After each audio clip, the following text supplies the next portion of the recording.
décembre, janvier, février. Donc ça fait 5 mois que je suis là. Donc j'étais dans l'île du Nord au tout début. Maintenant je suis dans l'île du Sud. Et, euh, et donc voilà, c'était juste pour vous raconter des petites anecdotes, vous faire un petit retour de voyage. Donc au tout début j'étais dans l'île du Nord où j'ai acheté ma voiture et où j'ai fait des petits road trips. J'ai trouvé un travail dans une ville qui s'appelle Gisborne, un petit peu plus au sud, un peu au centre de l'île du Nord, proche de la mer. Donc ça c'était cool.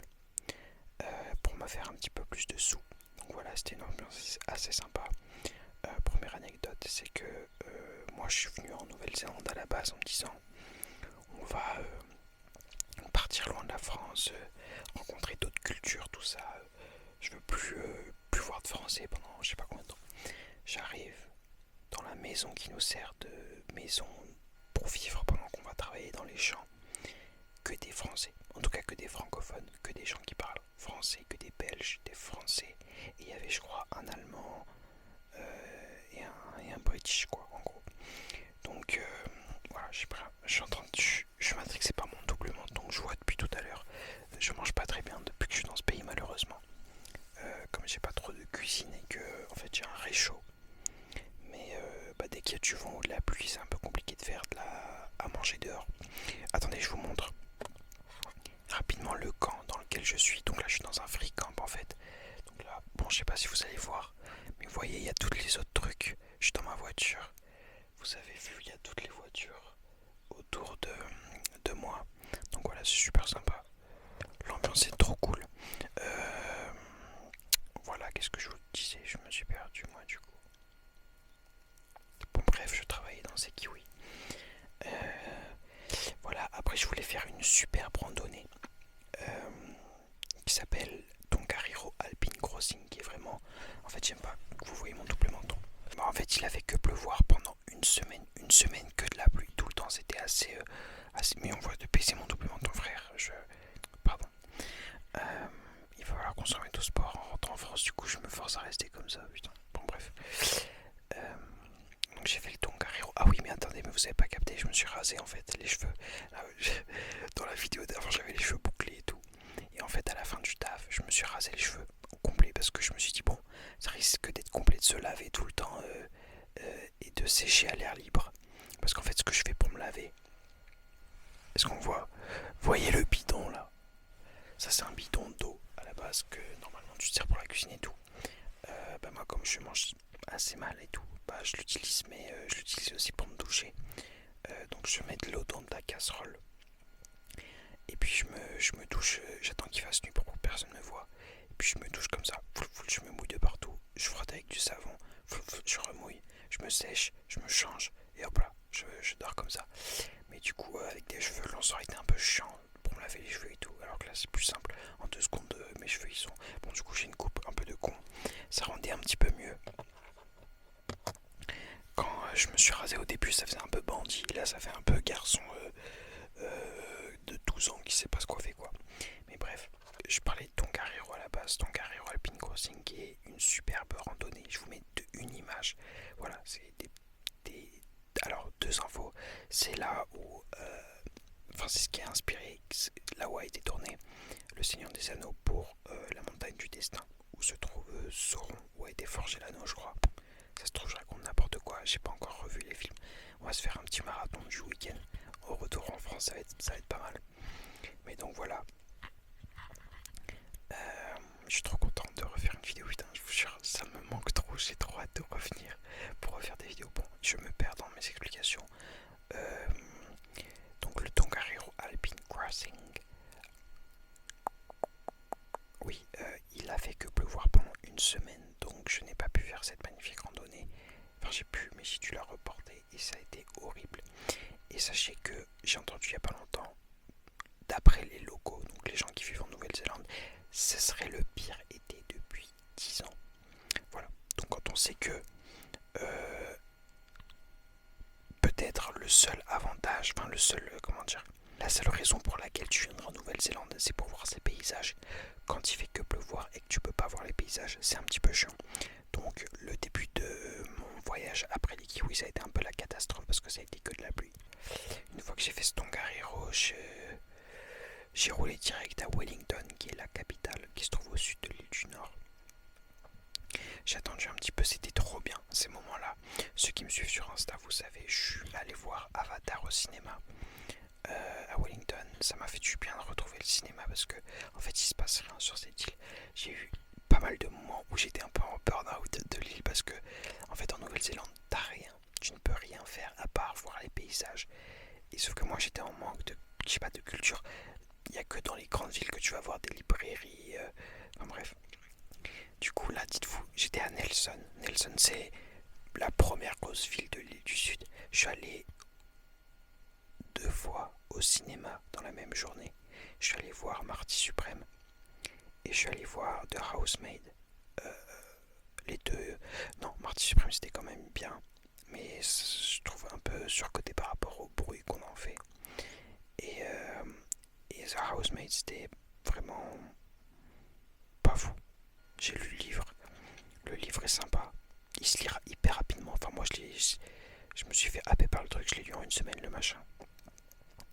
Euh, Beaucoup disent que c'est pas de la grande littérature, mais on s'en fiche. Là, c'est du divertissement, et pour le coup, ça m'a diverti à 100%. C'est un peu du snobisme, je trouve. Ceux qui critiquent la femme de ménage en disant que c'est mauvais. Il y a des trucs qui sont vraiment niais, et ça, pour le coup, je trouve pas que ce soit niais. Je trouve que c'est facile à lire, ça se lit. Enfin bref, on part dans un débat. Ça part dans tous les sens cette vidéo, je ne sais plus où je vais. En tout cas, j'ai été à Wellington, la capitale qui ressemble le plus, je trouve, aux villes européennes. Donc j'étais un peu content parce que c'est joli à voir. Ensuite, j'ai pris le ferry. Un vent pas possible, c'était horrible. Tous ceux qui voient les vlogs sont au courant de tout ça, hein, mais moi, je pense pas que les gens de cette chaîne SMR regardent les vlogs, donc je vous fais un petit débrief. Je suis arrivé à Picton, voilà, petite anecdote encore. Je suis arrivé dans une auberge, le monsieur était trop rigolo. En fait, il avait un accent british un peu, donc je pense que c'était un british un peu rond, même pas mal rond. Une petite calvitie avec des cheveux un peu longs bouclés en arrière. Euh, Hyper sympa. En fait, il se comportait un petit peu comme si je rentrais dans un château. Genre, il me faisait visiter, il me disait après vous et tout. Enfin, comme si vraiment c'était le. Je sais pas, il avait des manières de mec à avoir travaillé dans des demeures, genre Downton Abbey, tu vois.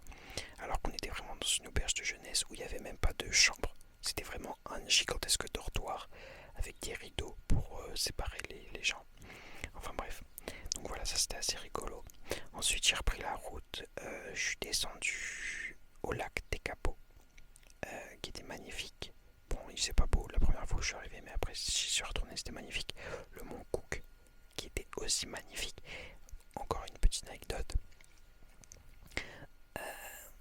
Je voulais faire la Hooker Valley Track, je crois que ça s'appelle, qui est une des plus belles randonnées de l'île du Sud où on longe en gros le mont Cook. Enfin les montagnes en tout cas, et on va vers le mont Cook. Et bah figurez-vous que avec la chance que j'ai dans ce voyage, c'était fermé. Le track était fermé et on le sait au bout de 30 minutes. Donc moi je fais 30 minutes de marche parce que c'est fermé mais pas le début. Je fais 30 minutes de marche, je suis le plus heureux de la terre. Je marche, je regarde tous les paysages, il fait beau après beaucoup de temps où il n'y avait que de la pluie. J'avais la banane, je faisais des vlogs, je faisais plein de vidéos, je faisais de la musique, enfin j'étais aux anges. Et là j'arrive et je vois track fermé parce que le pont il est en reconstruction. Oh, malheur, malheur. C'était ce qui allait relancer le voyage et ça a tout cassé, j'étais dégoûté. Voilà. Donc après ça, je savais plus trop quoi faire. Je suis allé. J'ai retrouvé des amis avec qui on a refait des petits road trips et tout, c'était sympa. Alors, elle, autre anecdote assez rigolo. En fait, elle savait pas acheter de voiture. Bon, oh, là, ça fait un peu des dramas, ça va être super intéressant. Si vous voulez des gossips, je ne dévoilerai pas les noms au cas où elle regarde la vidéo. Mais si vous voulez des gossips, c'est super. En gros, quand j'arrive au premier travail des kiwis, je rencontre deux filles qu'on va appeler je sais pas, je sais pas dans quoi je m'embarque, je vais oublier, mais on va dire qu'on les appelle Lou et Louane, voilà. Lou et Louane que je rencontre, voilà. Lou et Louane, elles ont pas de voiture, mais elles ont un plan de travail. Donc elles me filent le plan de travail et moi en échange je les emmène en voiture. À partir de ce moment-là, on a été catégorisés ensemble, on est arrivés ensemble au travail, on a été dans la même chambre tout le travail. Enfin voilà, c'était le elles s'entendaient plus trop. Et moi j'avais du mal avec l'une. Il n'y avait vraiment pas de haine ou quoi, c'était juste des différences de comportement qui fait que quand on vit ensemble H24, bah on sait que s'embrouiller en fait. Et bon, on va dire que c'était Louane. Et donc je faisais que m'embrouiller avec Louane. Et j'ai découvert qu'en fait il y avait un passif un petit peu entre Lou et Louane, d'embrouille un petit peu enfoui. Enfin bref, voilà. Ça c'était pas très rigolo, mais voilà.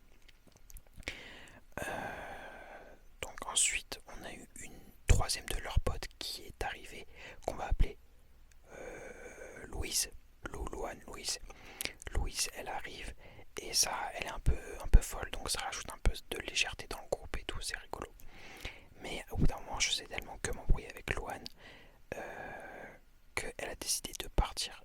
L'événement qui a déclenché ce départ, c'était que j'ai récupéré un coussin, enfin un oreiller que je lui avais prêté. Voilà. Elle est quand même saoulée, j'étais en mode je veux arrêter d'être gentil. Je récupère mon oreiller. Elle est partie, elle a quitté le travail, elle est allée chercher un autre travail.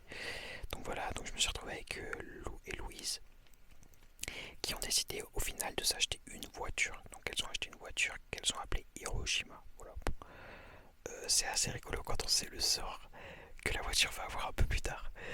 Donc voilà, on se sépare après le travail, on se retrouve dans l'île du Sud. Elles ont eu un accident avec Hiroshima. J'en rigole parce qu'elles n'ont rien eu de grave, hein. C'était vraiment juste des dégâts matériels. En gros, pas une qui avait pas trop l'habitude de conduire, qui n'aimait pas trop conduire, conduisait parce que c'était des automatiques, c'est plus facile. Et à un moment, elle regarde son téléphone et quand elle lève les yeux, elle va droit vers le vide. Elle braque, elle braque, elle braque, elle braque. Au bout d'un moment, la voiture retournée complètement dead. Donc voilà, elles n'avaient plus de voiture. Ensuite, j'apprends quoi? Quelques temps plus tard, elles ont loué une autre voiture. Quand je découvre la voiture, c'est un camping-car, mais énorme. Un truc qui a coûté $2000 pour 10 jours, je crois. Et au final, elles ont dû à la fin aller chez le garage. Je sais pas trop compris pourquoi, mais des voyants moteurs, je crois. Enfin bref, c'est que des galères au ciel. Et maintenant, c'est moi qui suis en galère parce que je ne trouve pas de travail. Voilà, ça fait 3 semaines que je cherche un travail. J'ai travaillé pendant une semaine dans les cerises, dans une usine où il faisait froid. C'était horrible.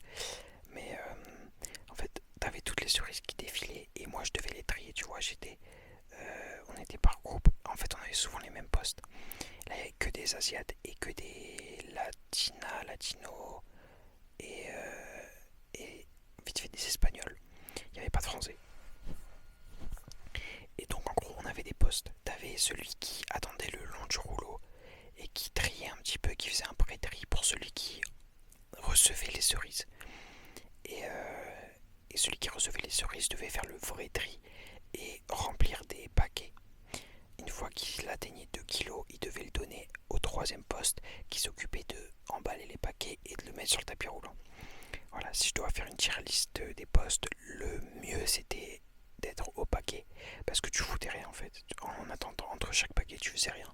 Les gens qui se connaissaient parlaient, moi j'étais antisocial, je rêvais, je pensais à des trucs et tout. Et vite fait, je parlais. Ensuite, t'as sur le côté du rouleau parce qu'en fait, tu peux faire semblant de travailler. C'est pas sur toi qui est la responsabilité, donc ça va. Je suis pas normalement flemmard. Normalement, j'aime bien faire mon travail. Mais là, dans une usine où les conditions étaient un peu moyennes, où en fait, j'aime bien faire le taf quand c'est pour des petits commerces, tu vois, en mode des petits gens qui c'est leur vie. Mais là, tu sentais que on faisait partie, on était un petit engrenage dans un grand truc gigantesque. Et donc voilà, si je mangeais une cerise par-ci par-là, c'était pas la mort. Oui, parce que je suis un petit glouton, j'en ai mangé un peu, une ou deux. Et voilà, et le dernier boss c'était vraiment celui qui recevait toutes les cerises. T'avais les mains gelées. Quand il y avait des bouchons, t'étais en panique parce que le rouleau était rempli de cerises et tu devais faire hyper vite. Enfin bref, voilà.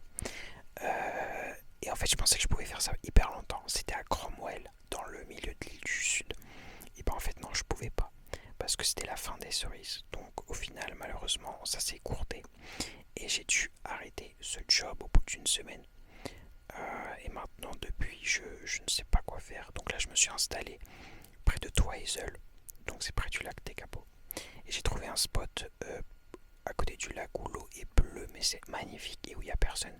Donc je me dis, en attendant, le matin, je me lève. Je reste dans ce camp qui est gratuit. j'envoie des mails. La journée, je vais bronzer, lire, écrire au bord de l'eau. Parfait. Je fais ça pendant une semaine et si je trouve rien, je pleure et je rentre en France. Voilà. La vidéo est méga longue, donc je pense qu'on va s'arrêter là.